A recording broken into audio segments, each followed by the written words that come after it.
আচ্ছা, আজকে আমরা একটা নতুন চ্যাপ্টার স্টার্ট করছি, সেটা হচ্ছে কেমিক্যাল কাইনেটিক্স।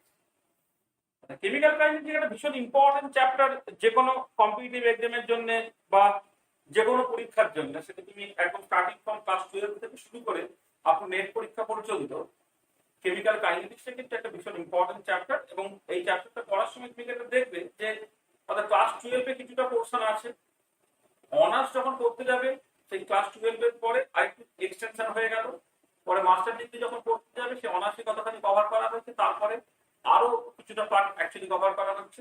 তাহলে আমরা প্রথমে এই প্রিলিমিনারি যে কেমিক্যাল কাইনেটিক্স, যেটা ইন্ট্রোডাক্টরি কেমিক্যাল কাইনেটিক্স, সেখান থেকে স্টার্ট করব। তারপর আস্তে আস্তে আস্তে আস্তে আমরা বেশ কতগুলো ক্লাস নেব, এবং যে ক্লাসের শুরুতেই তুমি দেখবে কেমিক্যাল কাইনেটিক্স পুরো পার্টটা আমাদের অ্যাকচুয়ালি কভার হয়ে যাচ্ছে। ঠিক আছে, চলো আমরা শুরু করি। প্রথমেই যে জায়গাটাতে স্টার্ট করতে হবে সেটা হচ্ছে যে কেমিক্যাল কাইনেটিক্স বলতে আমি অ্যাকচুয়ালি কি বুঝছি। এই যে রাসায়নিক গতিবিদ্যা বা কেমিক্যাল কাইনেটিক্স বলতে আমি অ্যাকচুয়ালি যেটা বুঝছি সেটা হচ্ছে যে এটা একটা সাবজেক্ট, যে সাবজেক্টটা deals with rate of A reaction. এবং পরবর্তীকালে দেখবো যে এক্সটেন্ডেড যে কেমিক্যাল কাইনেটিক্স, সেখানে যেমন rate of a chemical reaction থাকে, তার সঙ্গে সঙ্গে কিন্তু রিঅ্যাকশন মেকানিজম নিয়েও কথাবার্তা বলতে হবে। সেখানে কেমিক্যাল কাইনেটিক্স জিনিসটা কি, এক কথায় উত্তর হচ্ছে কেমিক্যাল কাইনেটিক্স। সেটা হচ্ছে যে chemical kinetics deals with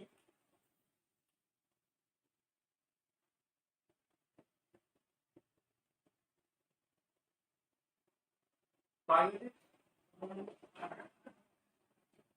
deals with rate and mechanism of a chemical reaction. The chemical kinetics deals with rate and mechanism of a chemical reaction. দেখো, যখন তুমি কোন একটা রিঅ্যাকশনকে স্টাডি করবে, সেই রিঅ্যাকশনের দুটো ইম্পর্টেন্ট অ্যাসপেক্ট যেটা নিয়ে আমি অ্যাকচুয়ালি ইন্টারেস্টেড, সেটা কি কি? একটা হচ্ছে যে how much extent the reactor is transform into product, অর্থাৎ yield of the reaction. আর সেকেন্ড পার্টটা হচ্ছে how fast we actually getting the required yield, that is the rate of the reaction. তার মানে there are two important aspects in which we are interested. There are two important aspects of a chemical reaction in which we are interested. প্রথম যেটা নিয়ে আমি interested সেটা হচ্ছে যে how much extent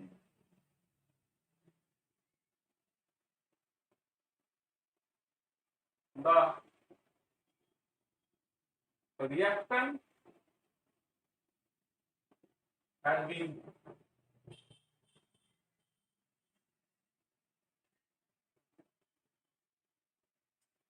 transformed into product.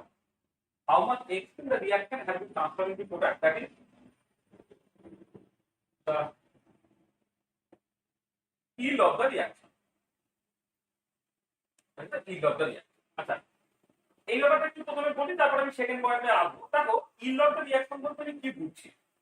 R yield of the reaction বলতে আমি actually যেটা বুঝছি যে যে রিঅ্যাকট্যান্ট গুলো আছে, সেই রিঅ্যাকট্যান্ট যখন কমপ্লিট হচ্ছে, অর্থাৎ ওয়ান অফ দ্য রিঅ্যাকট্যান্ট যখন ফুললি কনজিউম হয়ে গেল, তখন কতটা প্রোডাক্ট তৈরি হওয়ার কথা ছিল তার একটা থিওরিটিক্যাল ভ্যালু তোমার আছে। কিন্তু বাস্তবে দেখা যাবে যে তুমি যত টাইমই অ্যালাউ করো না কেন, most of the chemical reaction কিন্তু দিনের সাথে ইকুইলিব্রিয়ামে পৌঁছে যায়। ওই ইকুইলিব্রিয়ামে যখন পৌঁছে যাচ্ছে তখন কিন্তু রিঅ্যাকট্যান্ট কমপ্লিটলি এক্সস্টেড হবে না। দেখা যাবে কিছুটা পোরশন রিঅ্যাকট্যান্ট সে অ্যাকচুয়ালি প্রোডাক্টে ট্রান্সফর্ম হয়েছে, এবং প্রোডাক্টটা আবার ওই সময় ওই একই রেটে রিঅ্যাকট্যান্টে ফিরে আসছে বলে প্রোডাক্টের কনসেন্ট্রেশন আর কোনো চেঞ্জ হচ্ছে না। অর্থাৎ ইকুইলিব্রিয়ামে যদি এক্সটার্নাল কন্ডিশনটা চেঞ্জ না করো, তার প্রোডাক্টের যে কনসেন্ট্রেশন একটা পার্টিকুলার ভ্যালুতে তোমার পৌঁছে গেছে, বা প্রোডাক্টের কনসেন্ট্রেশন থেকে বলা কথা প্রোডাক্টের যে অ্যামাউন্টটা একটা পার্টিকুলার ভ্যালুতে গিয়ে পৌঁছে গেছে। তাহলে এই যে প্রোডাক্টটা ইকুইলিব্রিয়ামে অ্যাকচুয়ালি কতটা তৈরি হয়েছে ডিভাইডেড বাই থিওরিটিক্যালি কতটা তৈরি হওয়া উচিত ছিল যখন one of the reaction is completely consume, সেই যে রেশিওটা যদি 100 দিয়ে গুণ করো তাহলে তুমি ইল্ড অফ দ্য রিঅ্যাকশন পাবে। তাহলে দেখো এই ইল্ড অফ দ্য রিঅ্যাকশন বা পার্সেন্ট ইল্ড, এটা ডেফিনেশনটা হচ্ছে যে amount of product actually formed at equilibrium divided by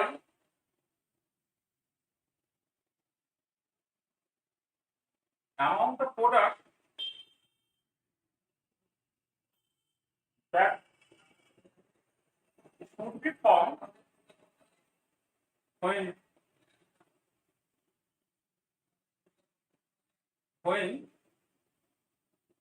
one of the reactants is fully conjugated। তাহলে যদি তুমি 100 দিয়ে গুণ করো তাহলে যেটা পাবে সেটা হচ্ছে তুমি পার্সেন্ট অফ ইল্ড পেয়ে যাবে। তাহলে এক্সাম্পল দিলে তুমি বুঝতে পারবে, ধরো তুমি নাইট্রোজেন প্লাস হাইড্রোজেন এটা ইকুইলিব্রিয়ামে চলে, ধরো তোমার অ্যামোনিয়া গ্যাস তৈরি। ধরো তুমি হয়তো শুরুতে 10 মোল নাইট্রোজেনকে স্টার্ট করলে, আর ধরো এখানে যে কোনো অ্যামাউন্ট আছে 30 বা এটা 30 হতে পারে, ধরো 40 মোল হাইড্রোজেন আছে, সেখান থেকে অ্যামোনিয়া তৈরি হওয়ার পথটা কতটা, অ্যামোনিয়াটাকেও যদি ফুললি মানে এটা ইনিশিয়ালি এটা ছিল না এটা। আর এবারে যদি পুরো রিঅ্যাকশনটা কনজিউম হয়, অর্থাৎ যখন ধরো তোমার থিওরিটিক্যালি যেহেতু 1 মোল নাইট্রোজেনের সাথে 3 মোল হাইড্রোজেনের রিঅ্যাকশন হয়, তাহলে এখানে লিমিটিং রিঅ্যাজেন্ট হচ্ছে নাইট্রোজেনটা আগে কনজিউম হয়ে যাবে। নাইট্রোজেন আগে কনজিউম যদি হয়ে যায় তাহলে ফাইনালি তৈরি হওয়ার কথা ছিল, মানে থিওরিটিক্যালি এটা 20 মোল তৈরি হওয়ার কথা ছিল, যখন এইটা তোমার 0 মোল পড়ে থাকবে, এটা 10 মোল পড়ে থাকবে, কারণ এই 10 মোলের সাথে 30 মোল রিঅ্যাক্ট করে নিচ্ছে। এটা হচ্ছে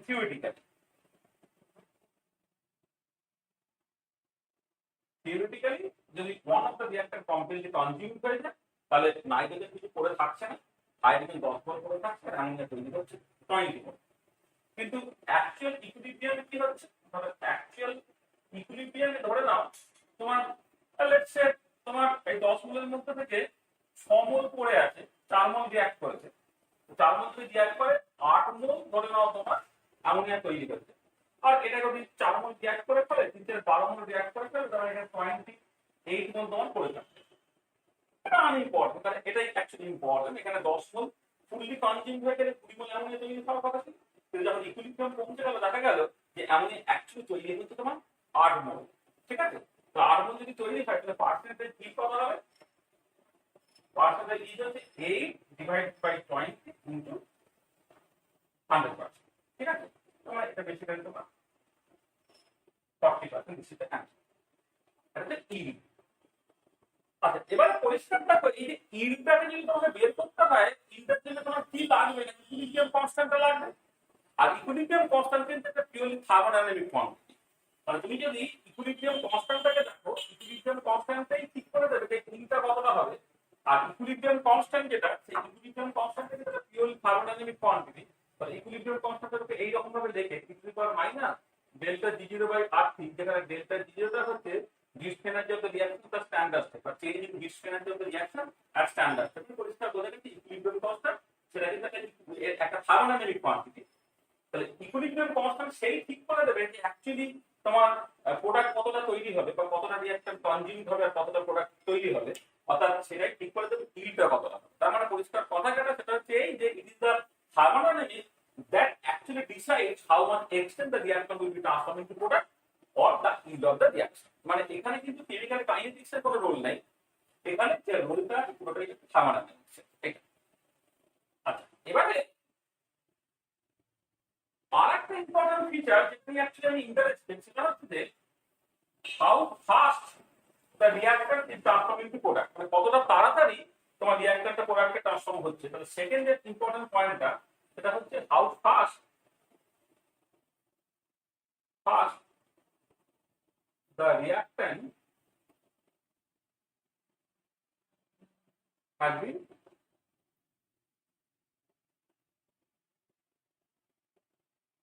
transformed into product। that is the rate of the reaction. That is the rate of the reaction. দেখো কিন্তু ইল্ড পেলে এই ইল্ডটাই কিন্তু সবসময় শেষ কথা বলে না, ওই ইল্ডটা তুমি কত তাড়াতাড়ি পাচ্ছ তার উপরও কিন্তু অনেক কিছু নির্ভর করে। অর্থাৎ কতটা তাড়াতাড়ি রিয়াক্টরটা প্রোডাক্টে ট্রান্সফর্ম হচ্ছে সেটা কিন্তু অনেক ক্ষেত্রেই খুব ইম্পর্টেন্ট। অর্থাৎ তোমার রেট অফ দ্য রিয়াকশন কিন্তু অনেক ক্ষেত্রে খুব ইম্পর্টেন্ট। ঠিক আছে, তাহলে এই রেট অফ দ্য রিয়াকশন এইটা কিন্তু কেমিক্যাল কাইনেটিক্স এর বিষয়, মানে it is the chemical kinetics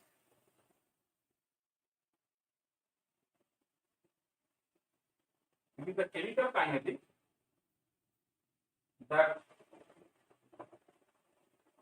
that deals with the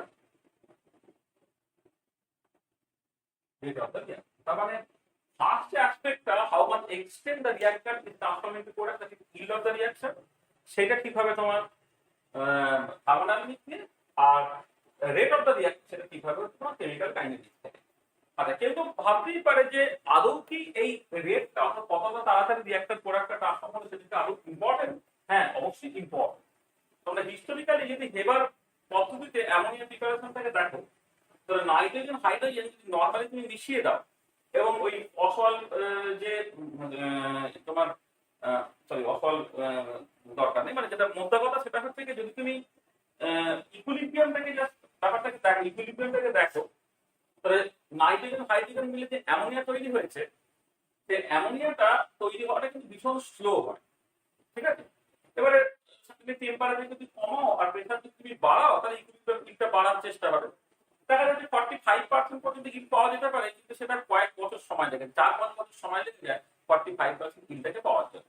কারণ হেবার প্রসেসে যে অ্যামোনিয়া প্রিপারেশন, যেখানে তোমাকে কিছু ক্যাটালিস্ট ব্যবহার করতে হচ্ছে, কিছু প্রোমোটার ব্যবহার করতে হচ্ছে, একটা অপটিমাল টেম্পারেচার প্রেসার ইত্যাদি ব্যবহার করতে হচ্ছে, তাতে দেখা যাচ্ছে যে খুব তাড়াতাড়ি অ্যামোনিয়া তৈরি হচ্ছে, তার হিট হচ্ছে মাত্র 6%। তাহলে খেয়াল করে দেখো যে এই নাইট্রোজেন হাইড্রোজেন মিলে যে অ্যামোনিয়া তৈরি হওয়ার যে হেবার প্রসেসটা, সেই হেবার প্রসেসটা কিন্তু ইলটাকে গুরুত্ব দিচ্ছে না, সেই গুরুত্ব দিচ্ছে হচ্ছে কতটা তাড়াতাড়ি ইলটা তুমি পাচ্ছ। অর্থাৎ যেখানে 45% ইল, তারপর তুমি 6% ইলটাকে খুশি থাকছো, কিন্তু ওটা খুব তাড়াতাড়ি হচ্ছে, সেটা খুব ইম্পর্টেন্ট। অর্থাৎ যেখানে তোমার সময়টা ম্যাটার করে, যেখানে তোমার ধরো যে স্টার্টিং এলিমেন্ট গুলো সেগুলো পর্যাপ্ত পরিমাণে পাওয়া যায় বা অত দামি কিছু নয়, সেক্ষেত্রে কিন্তু কত তাড়াতাড়ি প্রোডাক্টটা তুমি পাচ্ছ সেটা important then the yield of the reaction। সেই জন্য এই রেট অফ দ্য রিয়াকশন কিন্তু সত্যি সত্যি অনেক ক্ষেত্রে অনেক ইম্পর্টেন্ট হবে then the equilibrium yield of the reaction। এবারে নেক্সট আমরা করতে চাইছি সেটা হচ্ছে যে একটা কেমিক্যাল রিঅ্যাকশনকে তুমি কিভাবে শর্ট হ্যান্ড নোটেশনে লিখবে সেটা একটুখানি দেখে নেওয়া, এটা খুব ইম্পর্টেন্ট। দেখো, ধরো একটা টিপিক্যাল কেমিক্যাল রিঅ্যাকশন, সেটা সিম্বলিক্যালি আমি লিখছি এরকম, টিপিক্যাল কেমিক্যাল রিঅ্যাকশন আমি নিচ্ছি, এটা এই রকমের দেখতে। ধরে নাও nu A plus nu B B plus dot dot dot থেকে তোমার nu B B plus nu E E plus dot dot dot তৈরি করে, মানে এ আর বি তারা রিঅ্যাক্ট করে বি এবং ই তৈরি করছে। আর এবারে এইখানে অ্যারোটাকে আমি ইকুয়াল দিয়ে দিলাম, কারণ এইটা বেসিক্যালি একটা ব্যালেন্স কেমিক্যাল রিঅ্যাকশন। এটা অ্যাকচুয়ালি এই যে ইকুয়াল দিয়ে দিয়েছি এবং এ বি ডি ই তার আগে কিছু নাম্বার বসিয়ে দিয়েছি, মানে it is a balance chemical reaction. It is a balance chemical reaction. আর এই যে ব্যালেন্স কেমিক্যাল রিঅ্যাকশন, তাহলে এখানে একটু করে বুঝতে হবে যে একটা কেমিক্যাল রিঅ্যাকশনকে ব্যালেন্স করতে হয় কেন। ব্যালেন্স করে তুমি অ্যাকচুয়ালি কি করো, এই ইকুয়ালেশনের বাঁদিকে যে এলিমেন্ট গুলো যতগুলো অ্যাটম আছে, ডান দিকে ঠিক ততগুলো এলিমেন্ট থাকতে হবে এবং ততগুলো অ্যাটম থাকতে হবে। এটা মূলত করতে হয় কনজারভেশনাল মাস প্রিন্সিপাল বা ভরের নিত্যতা সূত্রটাকে ওবে করার জন্য। যে কনজারভেশনাল মাস প্রিন্সিপাল আছে, সেই কনজারভেশনাল মাস প্রিন্সিপাল সেটা বলে দেবে যে রিঅ্যাকশনের আগে মাস পরের মাস সমান হতে হবে, তার জন্য অটোমেটিক্যালি কোনো একটা কেমিক্যাল রিঅ্যাকশনকে ব্যালেন্স করার দরকার পড়ে। তাহলে ইট is a balance chemical reaction. Balance কেন দরকার? It is needed to satisfy the conservation of mass principle.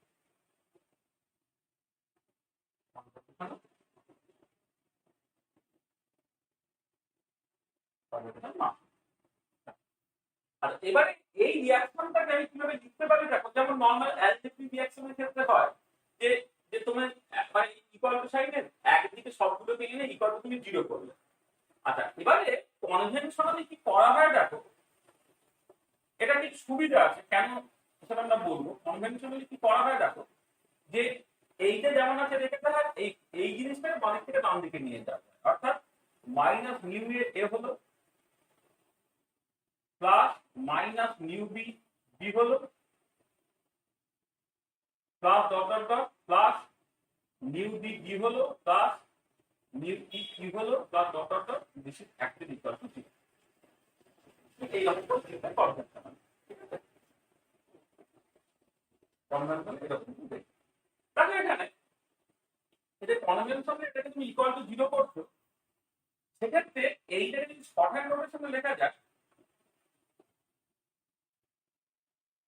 Short hand notation, তারপর এখানে যে কতগুলো টার্মের যোগ আছে, তো কতগুলো টার্মের যোগ থাকলে সেটাকে না অনেক সময় এই একটা সামেশন, যেটাকে সিগমা সাইন বলা হয়, summation I nu I A I equal to 0, তাহলে কেমিক্যাল ব্যালেন্স কেমিক্যাল রিঅ্যাকশনকে শর্ট হ্যান্ড নোটেশনে এইরকম করে লিখি। আচ্ছা পরিষ্কার বোঝা যাচ্ছে যে এআইটা কি না, এআইটা basically chemical formula, chemical formula of the ith chemical species. So AI is the chemical formula of the ith chemical species. আর নিউ আই যেটা দেখো, এটা ব্যালেন্স কেমিক্যাল রিঅ্যাকশনে তোমার এই রিঅ্যাক্টর বা প্রোডাক্টের এই যে নাম্বারটা আছে সেটা হচ্ছে বলা হয় স্টোইচিওমেট্রিক কোএফিসিয়েন্ট। এটাকে বলা হয় stoichiometric coefficient of ith chemical species। আর স্টোইচিওমেট্রিক কোএফিসিয়েন্টটা বেসিক্যালি কি হলো, it is the number that appears before a reactant or product in a balanced chemical reaction। আচ্ছা এবারে একটা কনভেনশন আছে, কারণ সবকিছু সিস্টেমেটিক্যালি হওয়ার জন্য আমি এখানে যেটা বলেছি যে ইট is the number that appears before the reaction of product in balance chemical reaction. সেই মতো করে স্টোইচিওমেট্রিক কোএফিসিয়েন্ট সবসময় পজিটিভ হওয়ার কথা, কিন্তু আমি যেভাবে লিখেছি দেখো এই জিনিসটাকে এইরকম ভাবে লেখার জন্য মানে কনভেনশনালি রিঅ্যাকট্যান্টের আগে কিন্তু নেগেটিভ সাইন আছে, প্রোডাক্টের জন্য পজিটিভ সাইন আছে। সেই জন্য এটা কনভেনশন, এটা তুমি উল্টোটাও করতে পারতে, কিন্তু তখন সব কিছু আবার উল্টে উল্টে লিখতে হতো।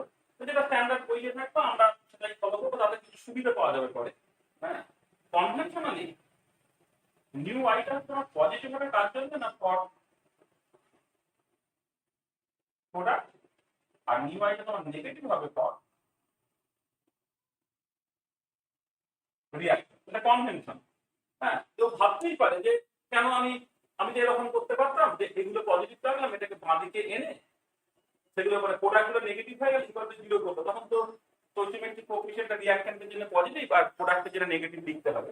আর তুমি লিখতেই পারো, কিন্তু তাহলে তোমাকে পরবর্তীকালে দেখবে এরপরে রিয়েক্টেড নিয়ে কথাবার্তা বলবো, অ্যাডভান্সমেন্ট হবে, এক্সটেন্ট অফ রিঅ্যাকশন নিয়ে কথাবার্তা বলবো, সেইগুলো সব তোমাকে পাল্টাতে হবে। তাহলে আমি সেটা পাল্টাতে চাইছি না, এটা তো অনেক পুরনো একটা সাবজেক্ট, মানে 100-150 বছরের পুরনো সাবজেক্ট, যেটা কনভেনশনাল যেটা লোকে ধরে তুমি সেই রকম করে প্রোডাক্টটা বোঝাচ্ছি। কিন্তু তোমরা নিজেরা তোমরা হয়তো ঠিক আছে এই প্রোডাক্টটাকে বাঁদিকে এনে ইকুয়াল টু 0 করে তার মতো করে তুমি কেমিক্যাল কাইনেটিক্সকে তোমার মতো করে কিন্তু করতে পারো, সেটা একটা অল্টারনেটিভ অ্যাপ্রোচ হবে। This is not a conventional approach. Conventional অ্যাপ্রোচে প্রোডাক্টের স্টোইচিওমেট্রিক কোএফিসিয়েন্টটাকে পজিটিভ করতে হয় আর রিঅ্যাকট্যান্টের স্টোইচিওমেট্রিক কোএফিসিয়েন্ট নেগেটিভ করতে হয়। ধরো একটা এক্সাম্পল দেবো, ধরো এক্সাম্পল ধরো এই যে এক্সাম্পলটা আমি দিচ্ছিলাম, nitrogen gas plus hydrogen gas থেকে যখন অ্যামোনিয়া গ্যাস হচ্ছে তখন এই স্টোইচিওমেট্রিক কোএফিসিয়েন্ট ফর নাইট্রোজেনটা কিন্তু -1 ধরতে হবে, স্টোইচিওমেট্রিক কোএফিসিয়েন্ট ফর হাইড্রোজেন কিন্তু -3 ধরতে হবে, বাট স্টোইচিওমেট্রিক কোএফিসিয়েন্ট ফর অ্যামোনিয়া যেটা সেটা কিন্তু তোমার +2 বা 2 ধরতে হবে। তার মানে দেখো এখানে যদি আমি ব্যালেন্স কেমিক্যাল রিঅ্যাকশনে রিঅ্যাক্ট্যান্ট এবং প্রোডাক্টের আগে যে নাম্বারটা আছে যথাক্রমে 1, 3 আর 2 স্টোইচিওমেট্রিক কোএফিসিয়েন্ট বলার সময় রিঅ্যাক্ট্যান্ট নাইট্রোজেন এবং হাইড্রোজেনের জন্য স্টোইচিওমেট্রিক কোএফিসিয়েন্ট নেগেটিভ ধরতে হচ্ছে, অর্থাৎ নাইট্রোজেনের স্টোইচিওমেট্রিক কোএফিসিয়েন্ট -1, হাইড্রোজেনের স্টোইচিওমেট্রিক কোএফিসিয়েন্ট -3 আর অ্যামোনিয়া স্টোইচিওমেট্রিক কোএফিসিয়েন্ট +2। তাহলে একটা টিপিক্যাল কেমিক্যাল রিঅ্যাকশন তুমি কেমন করে শর্ট হ্যান্ড নোটেশন লিখছে এবং তার মতো করে তার স্টোইচিওমেট্রিক কোএফিসিয়েন্ট বলতে আমি কি বুঝছি, তার কনভেনশনালি তার সাইনটা কি সেই জিনিসটা আমরা বুঝে গেলাম। চলো এবারে আমি এক্সটেন্ট অফ রিঅ্যাকশন বলে একটা জিনিস বোঝানোর চেষ্টা করব, বা অ্যাডভান্সমেন্ট অফ রিঅ্যাকশন সেটা একটু বোঝার চেষ্টা করছি। ধরো অ্যাডভান্সমেন্ট অফ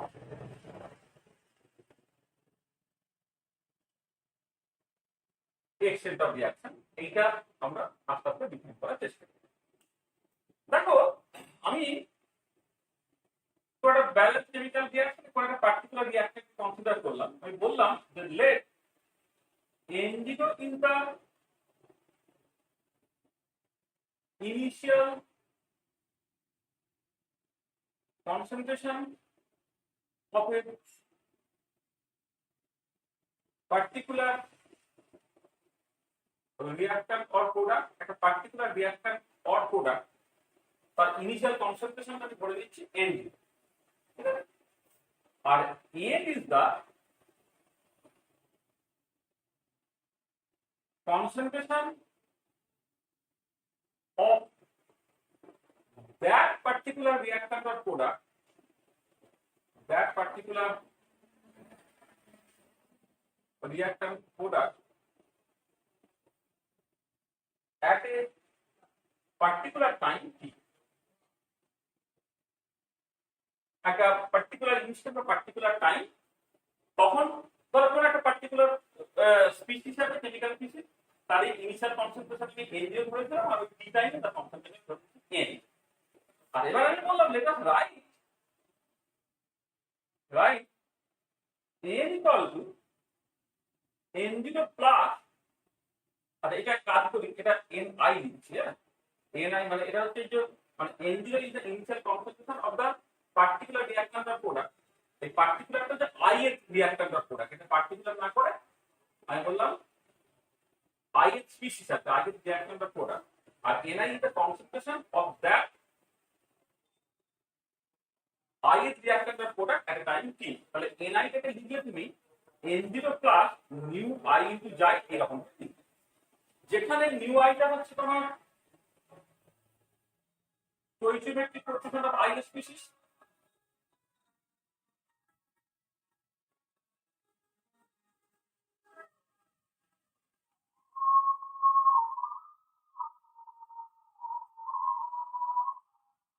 নিউ আইটা হচ্ছে stoichiometric coefficient of ith species. তাহলে NI লিখলে NO plus nu I into যাই, দেখো NO এর মানে আমার কাছে পরিষ্কার, NI এর মানে আমার কাছে পরিষ্কার, নিউ আই এর মানে আমাদের পরিষ্কার। নিউ আইটা আমি অলরেডি ডিফাইন করে দিয়েছি আর NI কে এখানে বলে দিয়েছি। তার মানে এখানে দেখো এই যাইটা বাদ দিয়ে তাহলে সব তোমার জানা আছে, তাহলে যাইটা কি হচ্ছে এখানে NI minus NO by nu i. তাহলে এইখানে এই ইকুয়েশন থেকে NI যদি NO plus nu i into যাই বলো, তাহলে এই যাইটা কি দাঁড়াচ্ছে NI minus NO by nu i. তার মানে এই যে যাইটা, এই যাইটাই হচ্ছে এই যাই is called the advancement or extent of reaction। দেখো যাইটা কি হচ্ছে না, যাইটা হচ্ছে আমার basically number of moles of I species at a time t minus number of moles of I species at t equal to 0 initially divided by stoichiometric coefficient of IFSC. এইটা হচ্ছে তোমার দেখো এই অ্যাডভান্সমেন্ট বা এক্সটেন্ট অফ রিঅ্যাকশনের ডেফিনেশন। আচ্ছা এখানে একটা জিনিস খেয়াল করো, এই যে নিউ আইটা প্রোডাক্টের জন্য পজিটিভ এবং রিঅ্যাকশনের যে নেগেটিভ দেখার যুক্তি দেখো, যখন এনআইটা যদি N0 plus nu i into যাই বলো, তাহলে যত সময় যাবে রিঅ্যাকট্যান্টের কনসেন্ট্রেশনটা সময়ের সাথে সাথে কমবে। দেখো রিঅ্যাকট্যান্টের জন্য যেহেতু স্টোইচিওমেট্রিক কোএফিশিয়েন্টটা নেগেটিভ, তার মানে পরিষ্কার বুঝতে পারছি সময় যাচ্ছে যাই ধারণা পাল্টাচ্ছে তার মতো করে রিঅ্যাকট্যান্টের নাম্বার অফ মোলস খুব কমছে। কিন্তু যদি আজ আইএফপিসিটা একটা প্রোডাক্ট হতো, তাহলে প্রোডাক্টের জন্য নিউ আইটা পজিটিভ, তখন ইনিশিয়াল কনসেন্ট্রেশন প্রোডাক্ট যা ছিল সময়ের সাথে সাথে কিন্তু প্রোডাক্টের কনসেন্ট্রেশনটা বাড়ছে। তার মানে প্রোডাক্টের জন্য তুমি যদি অ্যাডভান্সমেন্ট অফ প্রোডাক্টের জন্য স্টোইচিওমেট্রিক কোএফিশিয়েন্টটা পজিটিভ আর রিঅ্যাকট্যান্টের জন্য নেগেটিভ বলো, তাহলে এইখানে NI equal to N0 plus nu i into যাই, এটা তোমার কনসিস্টেন্ট হবে। এবারে কেউ যদি ভুল করে ওখানে ভুল করে না, মানে কেউ যদি অন্য কনভেনশনটা ফলো করে যেখানে রিঅ্যাক্ট্যান্ট এখানে স্টোইচিওমেট্রিক কোএফিশিয়েন্ট পজিটিভ ও প্রোডাক্টের যেটা নেগেটিভ ধরবে, তখন কিন্তু এখানে NI equal to N0 minus new i into যাই এরকম স্টার্ট করতে হবে। তাহলে এই যাইটা হলো তোমার advancement or extent of reaction. আচ্ছা এখানে একটা জিনিস বলি যে যদি তুমি ইউনিট যেটা কনভেনশনাল ইউনিট অফ যাইটাকে দেখো, সেটা কি হচ্ছে জাস্ট নাম্বার অফ মোলস, এটা জাস্ট মোল হবে এটা। হ্যাঁ, স্টোইচিওমেট্রিক কোএফিশিয়েন্ট একটা ইউনিটের নাম্বার এনআই বাই N0 সেটা মোল রিপ্রেজেন্ট করে, তো যাই ইউনিটের সময় মোল হয়ে যাচ্ছে। আচ্ছা এবারে একটা ইম্পর্টেন্ট পয়েন্ট যেটা সেটা হচ্ছে যে যাই ফর এ পার্টিকুলার রিঅ্যাকশন, আমি বলি for a particular reaction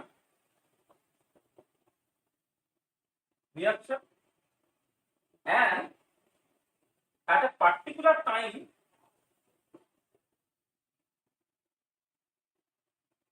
xi does not depend on the choice of specific reactant or product। অর্থাৎ এই অ্যাডভান্সমেন্ট অফ রিঅ্যাকশন মানে অ্যাডভান্সমেন্ট অফ রিঅ্যাকশন বলা হচ্ছে বা এক্সটেন্ট অফ রিঅ্যাকশন বলা হচ্ছে। যেমন ধরো আগে যেমন মানে আমি স্টোইচিওমেট্রিক কোএফিশিয়েন্টের কথা বললাম বা কনসেন্ট্রেশন নিয়ে যখন কথাবার্তা বলতে, এটা স্পেসিফিক রিঅ্যাকট্যান্টের জন্য আমি ভাবছি, মানে স্পেসিফিক রিঅ্যাক্ট বা স্পেসিফিক প্রোডাক্ট তার মতো করে ভ্যারি করতে। কিন্তু তুমি যখন অ্যাডভান্সমেন্ট অফ রিঅ্যাকশন বা এক্সটেন্ট অফ রিঅ্যাকশন করছো, তখন একটা নির্দিষ্ট সময় একটা পার্টিকুলার রিঅ্যাকশনে অ্যাডভান্সমেন্ট রিঅ্যাকশনে কিন্তু ফিক্স ভ্যালু আছে। সেটা তোমার ওই রিঅ্যাকট্যান্টের কোন রিঅ্যাকশনটাকে তুমি চুজ করলে বা কোন প্রোডাক্টটা তুমি চুজ করলে তার উপরে কিন্তু নির্ভর করে। ধরো আমি একটা এক্সাম্পল দিই, তাহলে তুমি বুঝতে পারবে। যে এক্সাম্পল দিয়ে একটা কথাবার্তা বলতো সেই এক্সাম্পল নিয়ে আরেকবার দিই। ধরো তুমি nitrogen gas plus 3 hydrogen gas থেকে তোমার তৈরি হলো 2 অ্যামোনিয়া গ্যাস। তাহলে ইনিশিয়াল টি কত 0 তে নাইট্রোজেনের নাম্বার অফ মোল ধরে নাও 10 মোল, হাইড্রোজেনের নাম্বার অফ মোল ধরে নাও 30 মোল, আর অ্যামোনিয়াতে ছিল। আর এট এ টাইম টি নাইট্রোজেনের নাম্বার অফ মোল ধরো এটা কমে গিয়ে তোমার 6 মোল হয়েছে, আর এইটা হচ্ছে তোমার 28 মোল আছে, আর এটা ধরো 8 মোল তোমার তৈরি হয়েছে। তাহলে এবারে যাইটাকে তুমি যখন ডিফাইন করছো, ধরো নাইট্রোজেনের নাম্বার অফ মোলসের রেসপেক্টে তুমি দেখো নাইট্রোজেনের নাম্বার অফ মোলস একটা পার্টিকুলার টাইম ইনটু নাইট্রোজেনের নাম্বার অফ মোলস কোন একটা পার্টিকুলার টাইমে মাইনাস নাইট্রোজেনের নাম্বার অফ মোলস ইনিশিয়াল টাইমে ডিভাইডেড বাই স্টোইচিওমেট্রিক কোএফিশিয়েন্ট নাইট্রোজেন যখন তুমি ক্যালকুলেট করছো, সেটা কি হবে দেখো পুরো একটা সার্টেন টাইমে এটা হয়ে যাচ্ছে তোমার কি করলাম,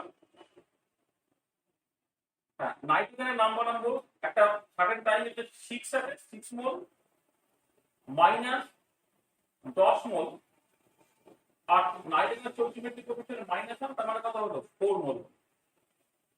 এইটা হচ্ছে তোমার জায়গার ভ্যালুটা হলো তোমার যখন নাইট্রোজেনের রেসপেক্ট তুমি ক্যালকুলেশনটাকে করো। আচ্ছা এই ক্যালকুলেশনটাই যখন তুমি দেখছে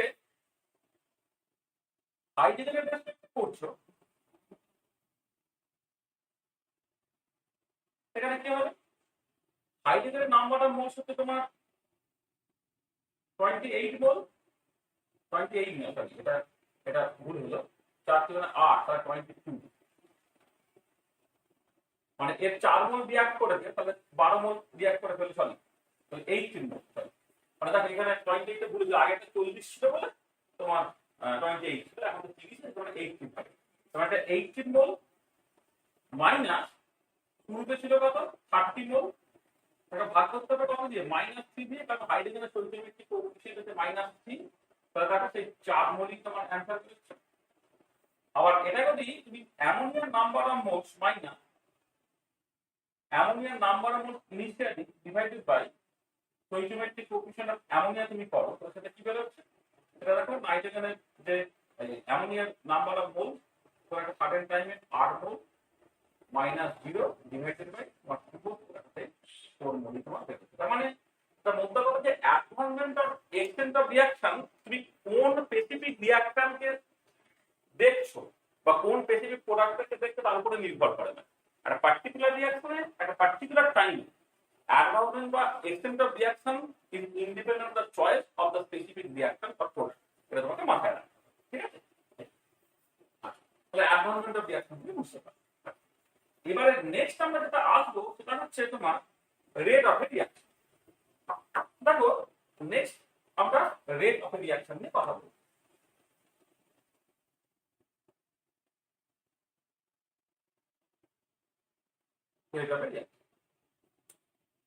আচ্ছা, আমরা ওই যে জায়গায় স্টার্ট করেছিলাম যে একটা typical chemical reaction, typical balance chemical reaction summation over I nu I A I equal to 0, এরকম একটা টিপিক্যাল কেমিক্যাল রিঅ্যাকশন নিয়ে তুমি কথা বলেছো। সেক্ষেত্রে এই আই এর স্পেসিফিক নাম্বার অফ মোলসটা সেটা ইনিশিয়ালি তার নাম্বার অফ মোলস প্লাস হচ্ছে নিউ আই ইনটু জাই, এইরকম ভাবে আমরা লিখেছি। আর এবারে আমি এটা যেটা করছি যে ডিফারেন্সিয়েটিং বোথ সাইড,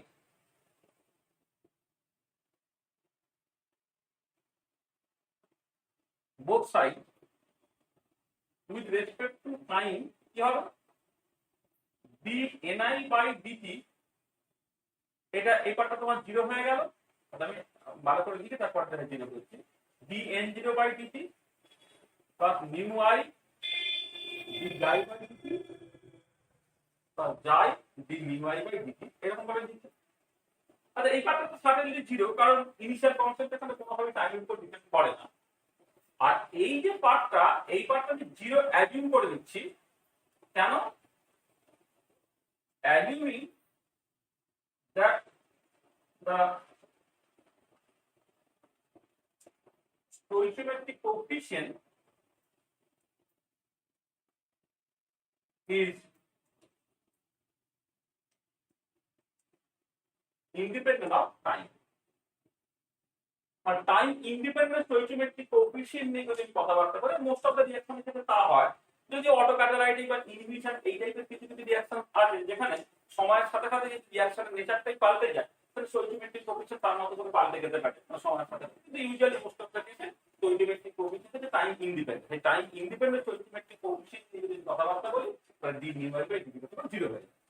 তাহলে এখানে কি হবে দেখো, তুমি এই ডি জাই বাই ডিটি এখান থেকে বের করে ফেলতে পারছো, সেটা হচ্ছে 1 by nu i d NI by dt. আচ্ছা এবারে এক কাজ করো, ধরে নাও যে ভলিউমটা কনস্ট্যান্ট ছিল এবং পুরো ভলিউমটাকে তুমি পুরো ইকুয়েশনটাকে ভলিউমে ভাগ করে দিই, dividing both side by total volume of the container. কি পাবে তুমি 1 over V, V xi by dt হয়ে গেল 1 by nu i d ni by V into dt. যেহেতু ভিটা তোমার কনস্ট্যান্ট, এখানে ভিটা হচ্ছে তোমার কনস্ট্যান্ট, টোটাল কন্টেনারের ভলিউম যদি কনস্ট্যান্ট তোমার, তাহলে যখন ভি দিয়ে ভাগ করবে সে ডেরিভেটিভ ভিতরে ভাগ করে দেয় একই মানে দাঁড়ায়, 1 over V V xi by dt, সেটা হয়ে গেল 1 বাই নিউ আই। দেখো এই number of moles of the ISP থেকে ভলিউম দিয়ে ভাগ করে কনসেন্ট্রেশন হয়ে যায়, d nu i by dt হয়ে যায়। আর এটাই হচ্ছে তোমার স্মল ভি, অর্থাৎ rate of velocity of the reactor. This is the rate or velocity of the reactor. This is the rate of velocity of the reactor. তাহলে rate of the reaction তুমি কিভাবে ডিফাইন করতে পারছো? This is the rate of advancement of reaction for unit volume. তাহলে rate of velocity of reaction তুমি কিভাবে define করছো? Define করছো এইরকম ভাবে যে rate of velocity of reaction সেটা কি হচ্ছে? This is the rate of change of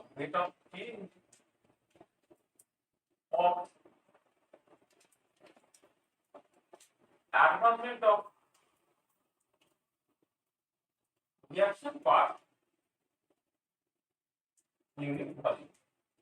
মানে প্রতি একক ভলিউমে rate of change of advancement of reaction যেটা সেটা হয়ে যাচ্ছে তোমার velocity of the rate of the reaction. তবে rate of the reaction by definition 1/v dI by dt, এটা যদি কনসেন্ট্রেশনের টার্মসে লেখো তাহলে 1/dCi বাই dt এইরকম লিখতে হবে। আর এখানে এই যে কনসেন্ট্রেশনের টার্মে যখন তুমি লিখছো তাহলে এখানে যে এই রেসপেক্টিভ রিঅ্যাকশন বা প্রোডাক্টের যে স্টয়কিওমেট্রিক কোএফিসিয়েন্টটা আছে সেটা কিন্তু একটা ভীষণ ইম্পর্টেন্ট রোল প্লে করছে। যেমন ধরো ওই যে एग्जांपल নিয়ে কথাবার্তা বলছিলাম হাইড্রোজেন হাইড্রোজেন মিলে এমন আছে, এই एग्जांपलेর ক্ষেত্রে তোমাকে দেখাই জিনিসটা দেখো। এই যে রিঅ্যাকশনটা তুমি কনসিডার করছো nitrogen gas plus hydrogen gas থেকে যখন তোমার 2 অ্যামোনিয়া গ্যাস তৈরি হচ্ছে, তাহলে নাইট্রোজেনের যখন তুমি দেখবে minus D C of nitrogen by dt. আচ্ছা প্রথমে একটা জিনিস বলি যে এইটা হচ্ছে ভি অফ N2 মানে রেট অফ ডিসঅ্যাপিয়ারেন্স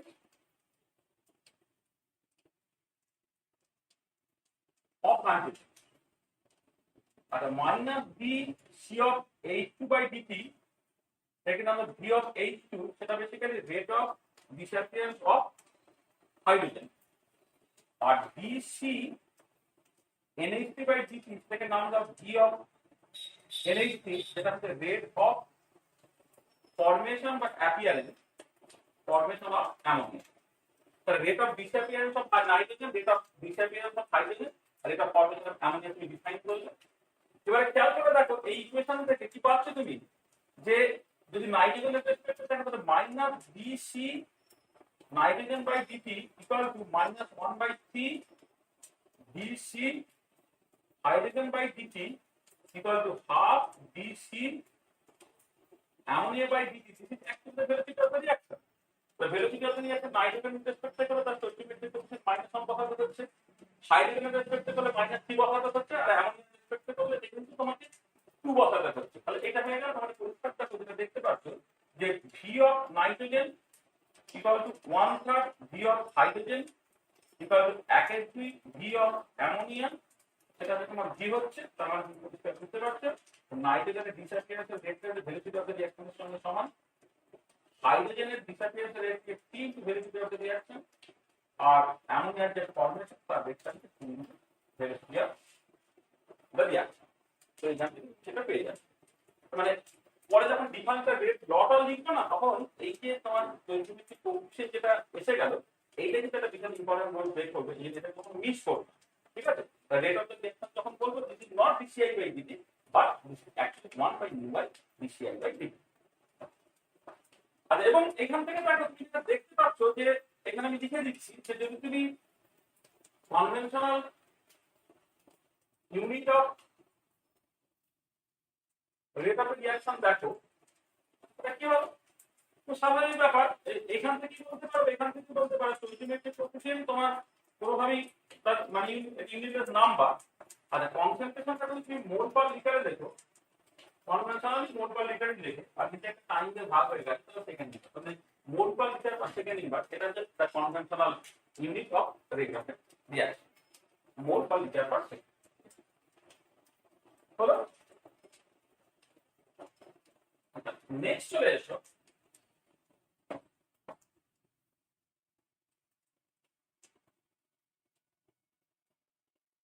আমি তোমার ডিফারেন্সিয়াল রেট লটা জাস্ট পেতে চাই।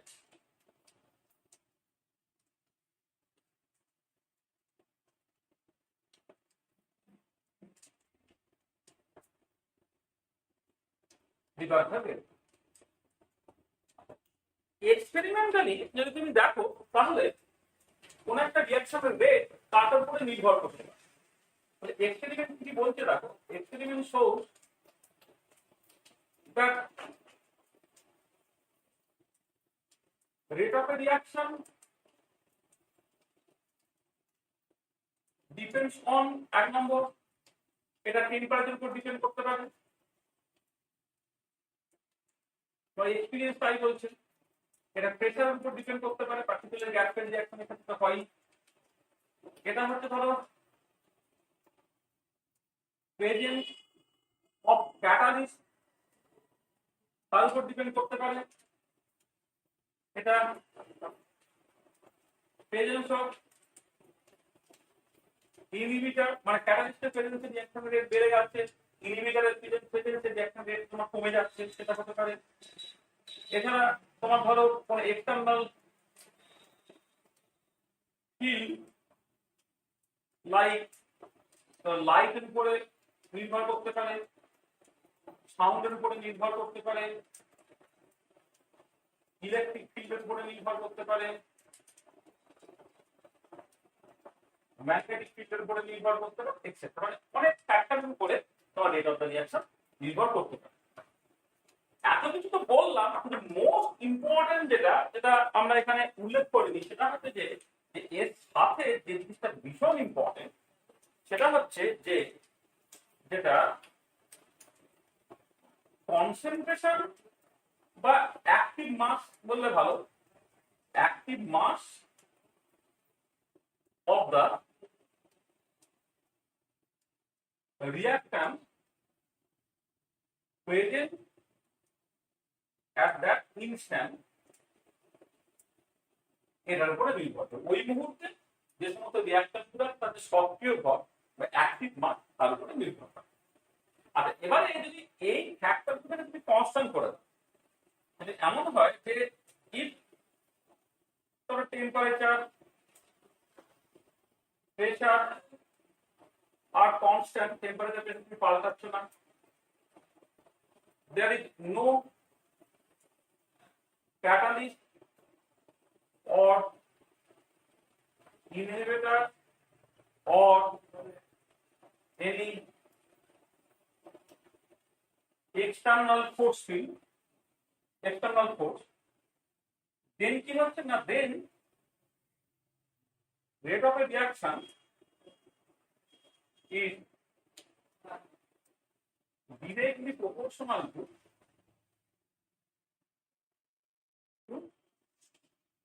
active mass of the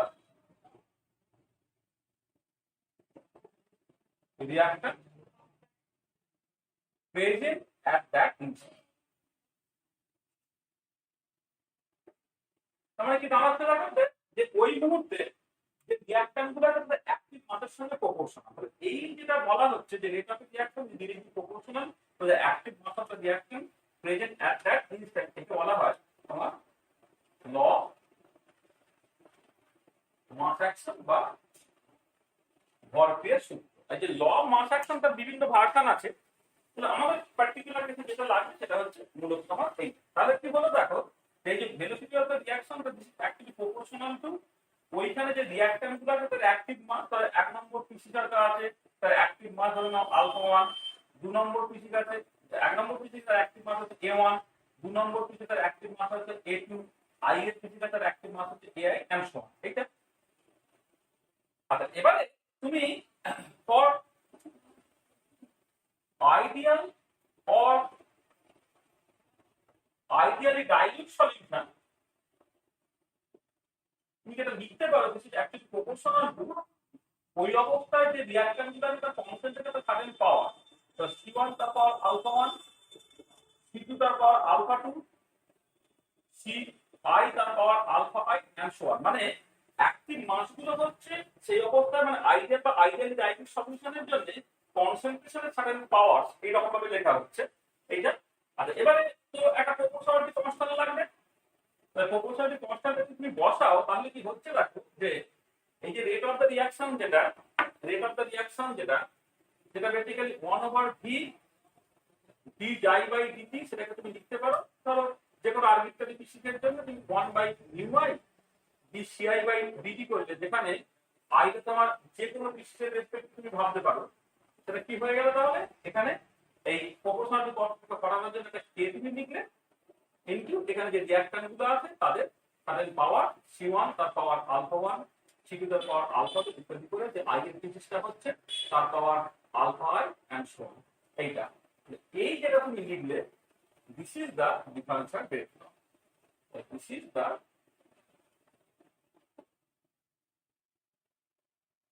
differential rate law. এখানে এই যে কেটা একে বলা হয় specific rate or rate constant of the reaction, এটা আর alpha 1 alpha 2 dot dot dot এটা হচ্ছে তোমার order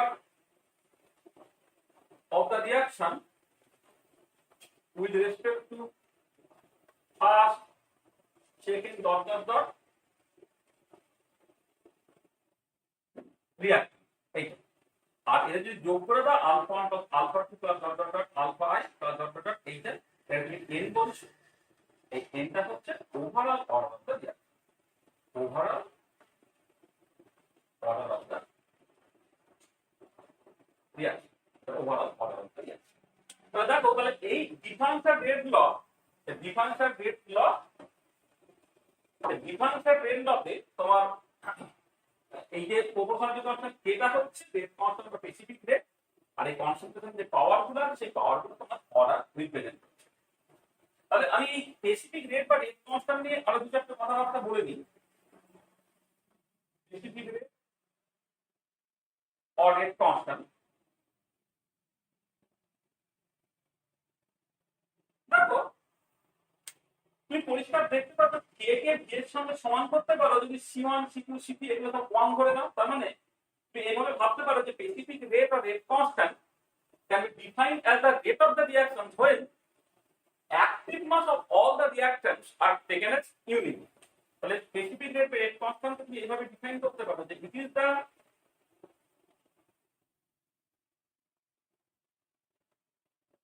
rate of the reaction when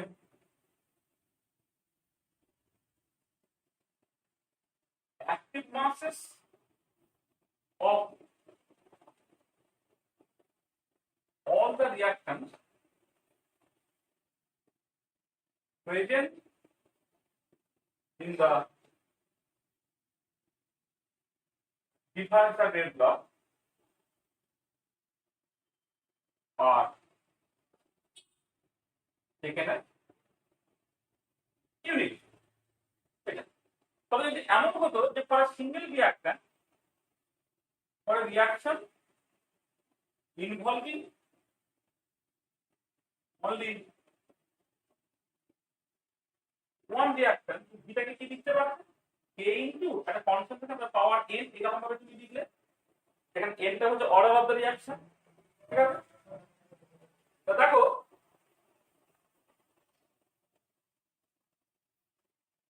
দেখো এইখান থেকে তুমি কেটা কি পেলে, কেটাকে পাচ্ছ v by c to the power n।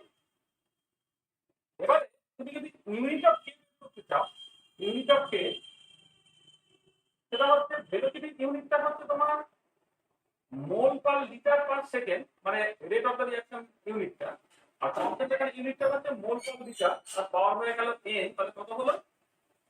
Mole to the power 1 minus n litre to the power n minus 1 second inverse, this will be the unit of rate constant k। এবং তুমি যদি একটা টেবিল বানাও যে বিভিন্ন তুমি n এর value বললে সেই মতো করে k ইউনিট যদি তুমি দেখো, ধরো আমি এদিকে order of the reaction n এর কথা বলছি, আর এখানে unit of rate constant k বলছি। ধরো যদি এটা জিরো অর্ডার রিঅ্যাকশন হয় তাহলে কি n এর ভ্যালু জিরো করতে হবে, মোল পার লিটার পার সেকেন্ড হলো।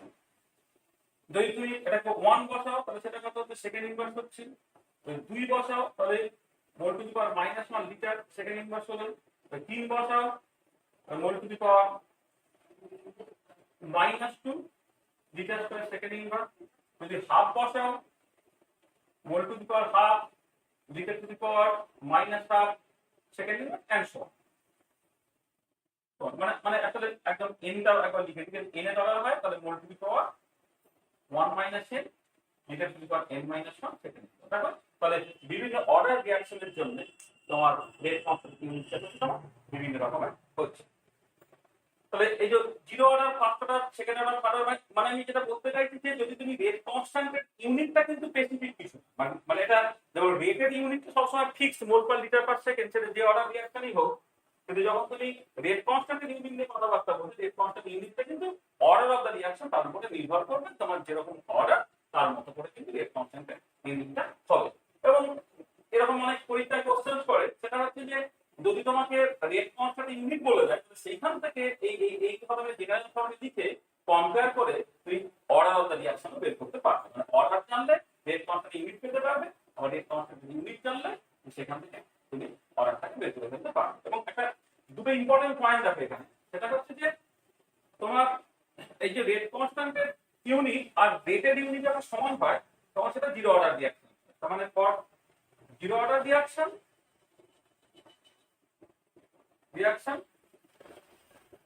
unit of rate and rate constant are the same.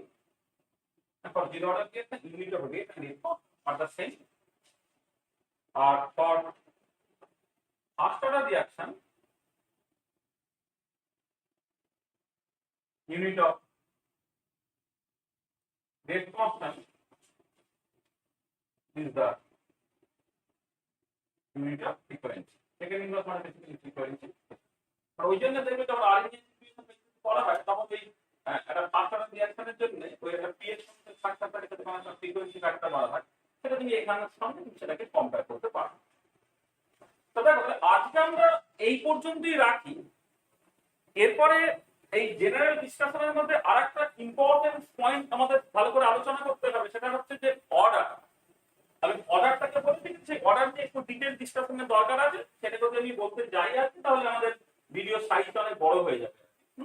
সেখানে আমরা নেক্সট ক্লাসে অর্ডার এবং মলিকুলারিটি এই দুটো জিনিস আলোচনা করবো এবং সেই মতো করে তাদের কম্পারিজনটাকে করার চেষ্টা করবো। অর্ডার এবং মলিকুলারের মধ্যে কি ডিফারেন্স থাকে সেটা হয়ে যাওয়ার পরে আমরা এই যে ডিফারেন্সের রেট ল পেলাম, এবারে বিভিন্ন অর্ডার রিঅ্যাকশন, তার জন্য এই ডিফারেন্সের রেট ল থেকে কেমন করে ইন্টিগ্রেটেড রেট ল বের করতে হয় সেটা আমরা আলোচনা করবো। তাহলে আজকে আমরা এই যে বেসিক যে কেমিক্যাল কাইনেটিক্স, বেসিক কেমিক্যাল কাইনেটিক্সের কিছুটা পার্ট বললাম এবং সেই কেমিক্যাল কাইনেটিক্সে যে কনসেপ্টগুলো এখন ইন্ট্রোডিউস করা হচ্ছে তার মধ্যে অর্ডার এবং মলিকুলারিটি, এই দুটো কনসেপ্ট হয়তো আজকে বলে দিলে ভালো হবে, কিন্তু সেটা বলতে গেলে ভিডিও সাইজটা বড় হয়ে যাবে বলে আমি বলছি না।